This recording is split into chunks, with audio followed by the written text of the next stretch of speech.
1970 WOCA. Ocala.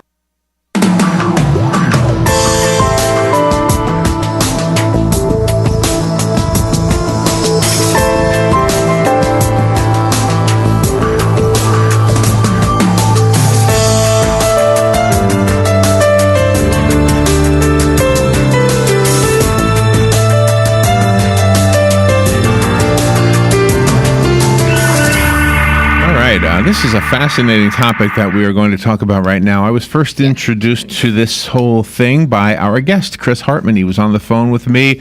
He was talking to me about something called the Global Ocean Center, which is proposed for Alaska, and I think he's visiting from Alaska. I'm not really sure I picked up on that during the break. But I watched the video, and this is something we're hopefully going to be able to get with the audio interview here, the same information out that the video gives. But if you get a chance, we're going to give you a website to go to as well. I think it's globaloceancenter.com. Chris Hartman is in the studio. Chris is an oceanic consultant and the founder and CEO of the Global Ocean Center. So good morning, Chris. Good morning, Larry. How are you? Put your microphone on. I'll be able to hear you better. Do you live in Alaska? Well, I do. And Yep. Did you grow up there? And I've been on and off up there for about 15 years. Is that right? Wow. And I grew up in Portland, Oregon. Okay. But I've been working all over the world in most seas, gulfs, and oceans with manned submersibles, doing projects for military, science, academic, So you energy. go Wow. ocean submersible, we call them submarines, or no? It's something different? It's submarines. And you go down in them? Yes, Wow. they're called submersibles because there's a little technical difference where submersible has to have a support ship to go out, and it's just Oh, me okay, in the okay. sub. It's a one-man submersible, and we go Oh. down 2,000 to 3,000 Wow. feet with robotic arms, 2,000 to lights, and 3,000 cameras. feet. How cool is that? Wow. It's fascinating. It's a world. And you're by yourself? Yeah, you can be on your own, or you can be in a multi-man submersible, which can be 2 to 3 So what occupants. comes to mind is that scene in Titanic where they're down by the ship. Is that a submersible? Yeah, in the real footage In the- where they're going down and they do the first discovery for the Hope Diamond and that. So that what type of when thing. you go down, what do you look for? Well, everything from drug discovery projects for like biopharmaceutical collections. Okay. We'll be collecting deep sea corals, sponges, and invertebrates. And then they'll analyze that organic chemistry of those Really? living organisms to determine if there is an actual possibility to cure, some of the world's deadliest diseases. And Really? that was one of the more intriguing projects I reflect back on because it was in the Republic of Palau about 8 years ago near the Philippines, about 700 miles off the coast of the Philippines. And we were on a very productive path of bringing up these deep water specimens from the ocean that have never before been discovered and finding the potential in these. And we're talking not even scratching the tip of the iceberg, right? How do you know what to harvest? Does somebody give you an idea? Yeah, we take trained marine scientists with us that have an eye for what's already been discovered and what has the potential and color and shape So and size and Diseases specimen. are literally cured by the discoveries under the ocean. Absolutely, yeah. Wow. And we're right on the front edge of this. All we've done is really scratch the surface to know that there's a huge potential awaiting for us. And now the next step is bringing the strength to actually go out and continue these projects year on and for decades. Because it's a large, it's half, it's 70% of the Earth, and in a lot of ways we're where I like to say. Where Abraham Lincoln's Homestead Act was in 1862. That's almost where we are with the oceans. Like the oceans are now opened up with science and technology and the capabilities. Once we figure out a way to collaborate and cooperate together, we can actually go into the oceans like we did America when we first, got here and saw this as a fresh slate. And that's where the oceans are today. And that's a totally different environment because it's lightless. And if some of those items that you bring up are going to be used for medicine, they're either going to have to recreate them on land the way they live down there, or at least have a huge farm down there in those areas. Yeah, so one of the objectives of me being here in Florida is working with the Lake Nona Medical City project that's being developed in South Orlando. And they're about health and life sciences and being a focal point for collecting these deep sea organisms from around the world. Wow. And having a central laboratory wet lab where we can do the discovery, the development, and the delivery, and do all three, which is very important because a lot of times scientists will go out and do the discovery, then they send it to some other entity to do development, and then it's like, what happened? 10 years goes by, nothing is Yes. Oh, really? developed. Okay, okay. So we want to be a through and through discovery, develop, I got and you. deliver. I So got it gets you. out to the people, Okay. and doesn't get put into an agenda box. Somebody drops the ball, and then we, as Yeah. as It humans. says, this doesn't fit into our business model, so let's push this one out and keep going in this direction. So tell me tell the audience about the Global Ocean Center, and where will it be, and try to paint a picture with words so the audience understands. Yeah. The Ocean Center, in a nutshell, is a hub for a focal point for people to come to, either as a single citizen who wants to identify with the ocean, all the way up to nations that depend on the oceans. And the idea is that the center is known throughout the world as a spot to go to do responsible oceanic development, finding the tools and the knowledge and the resources that people need to effectively go into the oceans and And where would it be? proceed their projects. Physically? Well, the reason I'd been in Alaska for a year working on this full time. The reason I went back there to do that was because, well, for one, it's in the United States. Two, we are an Arctic nation because of Alaska. That makes us one of 8 Arctic nations. We're 53 miles from Russia, which Close. people don't realize, and therefore there's a very strategic. That's as close as Daytona is to St. Augustine, by the way. That's right. Yeah. That's how close it is. If you want to have it in your, because you know how I know that? Because we just went there yesterday. I mean, it's a stone's throw away. Yeah. And it's opening up a whole maritime commerce with the receding ice pack in the Arctic, and so with that, it's going to be opening up new oceans to be developed and to look at. But the technology to operate up there is very unique.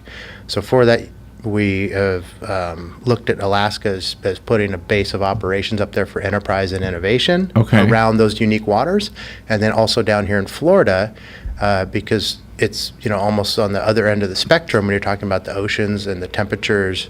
And So is it a the government access. project or is it a private project? This is a private project I've been solely working on my own.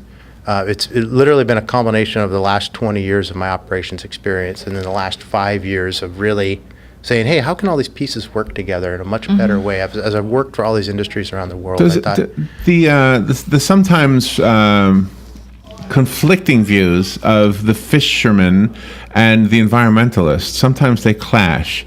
Does this show both sides how to accomplish what both sides want to do? Keep the oceans clean and at the same time have them as a viable place to harvest food from? yeah, so we want to bring everyone to the table. We want this to be an open platform and to be recognized as the leader in being the most responsible, So, yes. productive way of going into the oceans. So does this also address the drilling of the ocean floors? This is Absolutely. in what way? in every way that people want to acknowledge it. So if there's concerns with cultural concerns for being in like native areas, to environmental areas, to energy security needs, Department of Defense issues, Right. international relations, this is a spot where these things can be, discussed on a very healthy level and solved and good resolution, so we can be. We spoke to a Native American, I guess you say, up in is it Barrow, Alaska? Barrow, yeah. Up in Barrow, Yeah, and she that's my was concerned. Home turf. Oh my gosh, we're all up against the break, but she was concerned about Shell oil drilling and interfering with their lifestyle up there. So we have a break right now. So I want to ask you how this all works together. That's a perfect point. I look forward to speaking about that. Okay, we'll be right back. Quick break. Chris Hartman is in the studio. The Global Ocean Center is what we're talking about up in Alaska. We'll be right back.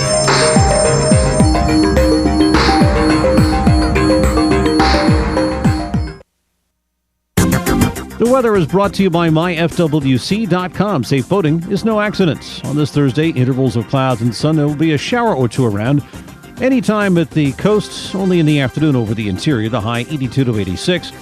Clear to partly cloudy Thursday night. There may be a shower in spots right at the coast. The overnight low 62, while inland 73 along the coast. Clouds and some sunshine for Friday. There can be a shower along the coast. The high 83 to 87. From the Florida Weather Center, I'm meteorologist Joe Lundberg.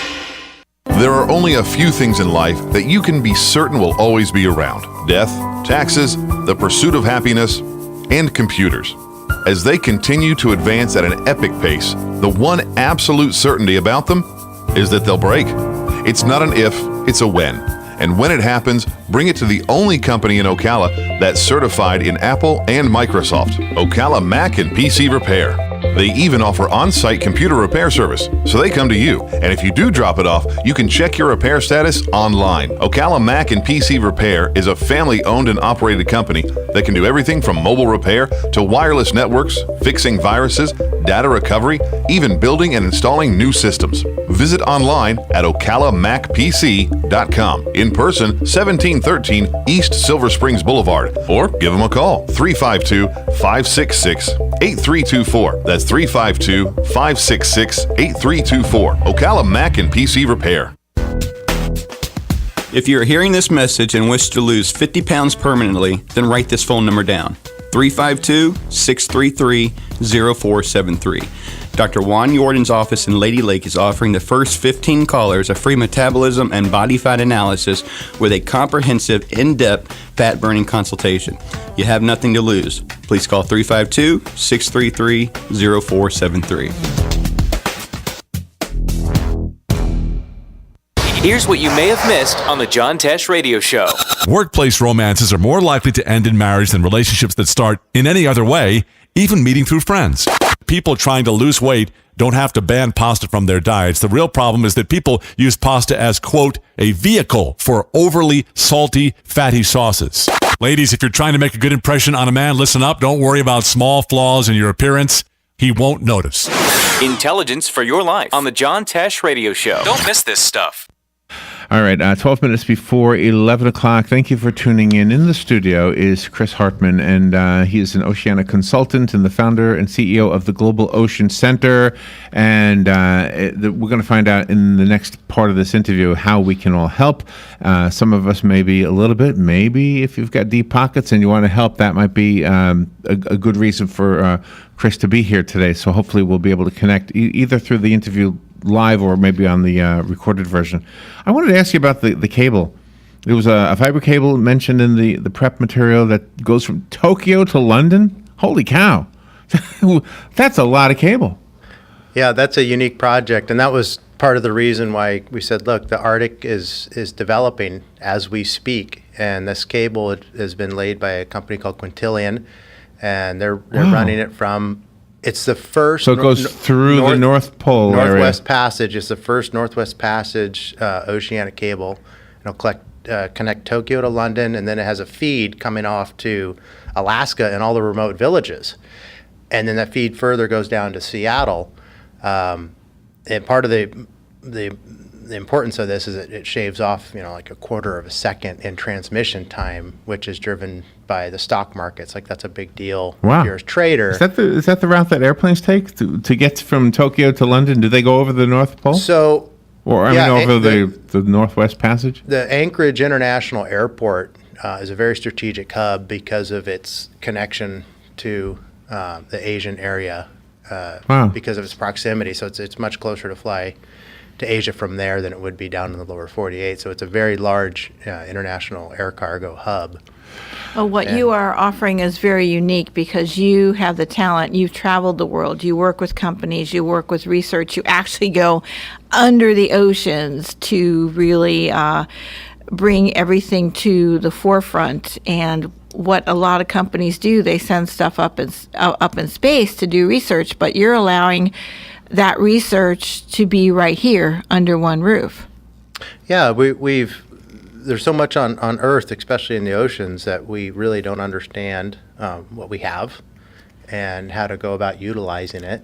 Mm-hmm. The space race that's going on right now is vitally important, and it also has some parallels to what we're doing in what we call inner space versus outer space, and that's everything in the subsea world. A lot of training is done by the astronauts in liquid environments because of its neutral buoyancy. Sure, It's got yeah, that that makes sense, yeah. zero gravity. So there's a lot of synergy with technology development for oceanic use that can be applied in the outer space missions and in reverse to that.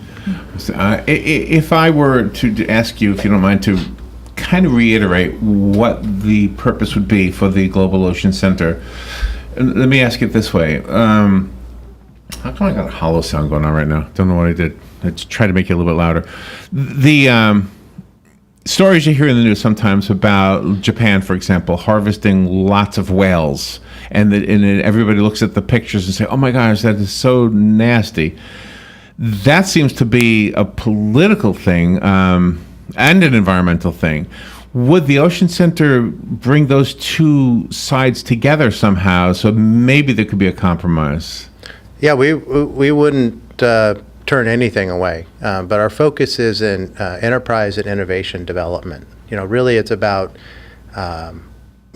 accelerating the process and the length of time that it takes to get into the oceans to do responsible resource development. Wow. And in the right way. Right now it can take decades to, even there's some cases where it's been a half a century on some technologies that really haven't moved that far.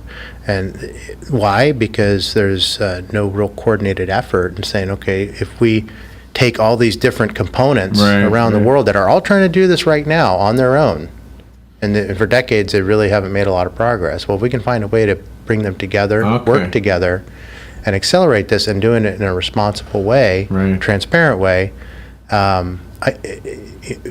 we've gotten full, support from people who get this Global Ocean Center concept. They're like, this is needed now. I mean, we should have had this yesterday. And you do have the expertise and the talent to go through with this, but as everything, you need funding.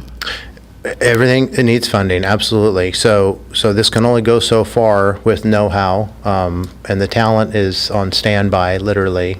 We have a very comprehensive ocean exchange data platform that's one of the launches to Global Ocean Center, where we can buy, sell, trade, and interact with oceanic data and businesses and services and equipment to start a community platform, to get that clear communication across the board into all these different industries. There's no platform like that today. So that's baseline to getting this up and running. So the central hub idea, that sounds like is what this is. I totally get that. The end result of this, if let's look 10 years into the future. Hopefully it'll be around before then. But what do you envision? What will be happening? What advancements maybe would we see? Would we see them in medicine? Would we see them in the energy sector? Where would we? If you concentrate all of the information that we're going to get from the sea, and somehow the Ocean Center is making this possible, what would change?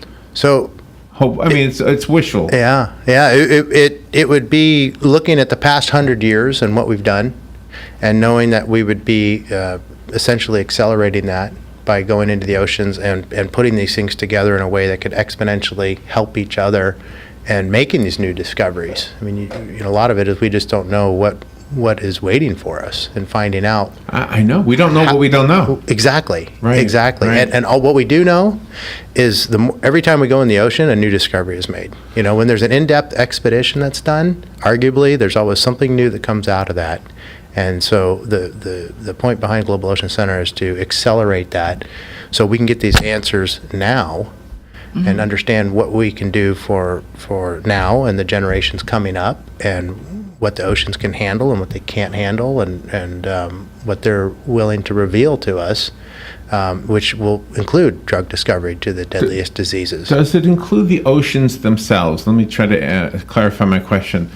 When we hear about global warming, one of the things that we were told is that if the polar ice cap shrinks, then the Gulf Stream, for example, would cease to flow. We'd have this underwater current that wouldn't be there anymore. Something about the cold that generates that. So would the research that you guys could do, perhaps, I don't know, help us understand what we need to do to not make that happen? Absolutely. Or prevent that. Yeah, we'd be bringing the best minds to the table, and if it's an issue that people want to focus on, we'll focus on it. And if we need to develop a technology or a method or a process to working with this issue, then the idea is, okay, we know we're doing the best we can on this, period.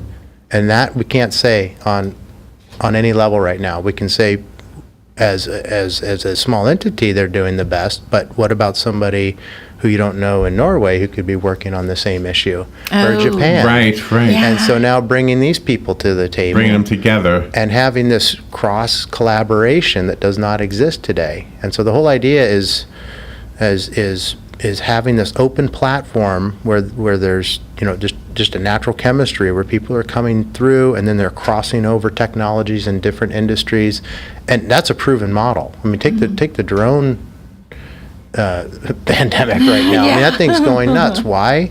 Because so many minds around the world have now focused on all these different applications, and look how it's just exploded. As we're talking right now, everything we know about drones has changed. Wow. That's how fast it's moving, and that's where I want to get the oceans and the technology in the oceans. We have a phone call. Let's take that phone call. Good morning. Thank you for calling. You're on the air. Yeah, good morning. Not to talk too stridently, but you've touched a hot button with me, the rise in sea level. The People's Republic of China has built several artificial islands off of the coast of China. When you displace water, it's got to go somewhere. It goes all over the place. In the Gulf of Persia, likewise, a couple of the countries along the Gulf of Persia have made very many artificial islands out there. The displaced water has to go somewhere. It's not all from melting ice cubes, folks. Okay. You want to address that? Yeah, that's a very good point, and I'm glad you brought that up, because a lot of times we get fixated on what the media is delivering us as a single source topic, but as he mentioned, there's multiple factors that are natural and man-made and accelerated, and we need to take all that into account and do these evaluations with the best clarity that we know how, and then determine what does this mean. Do we need to put parameters in the international oceanic environment? It's kind of a no man's land, right? I mean, it's a lawless high seas area really is where it is, and it's like the wild west in a lot of ways. So the Global, oh my gosh. Global Ocean Center is proposed for Alaska. It's like kind of a think tank, and we want to make sure that people share this video, this interview, so that we can help you.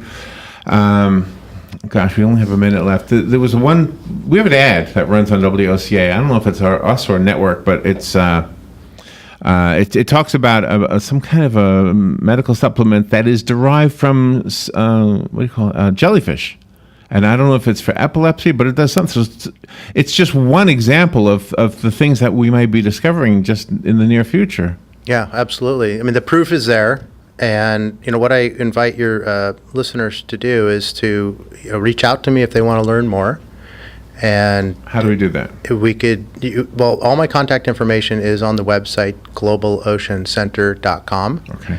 And you can reach out to me by phone or email or the contact page, and I would be happy to discuss this in further detail, because there's a lot of moving parts with the ocean, and I really thank you for your time in this and allowing me to reach your viewers and listeners. Thank you for coming in. What a fascinating interview. Chris Hartman, thank you. Again, the website, globaloceancenter.com. Look at that. Look at the video on the website. That's how I became, I had scratched the surface becoming familiar with this. Thank you, Chris. Thank you, Larry. Thank you, Robin. And we'll be right back.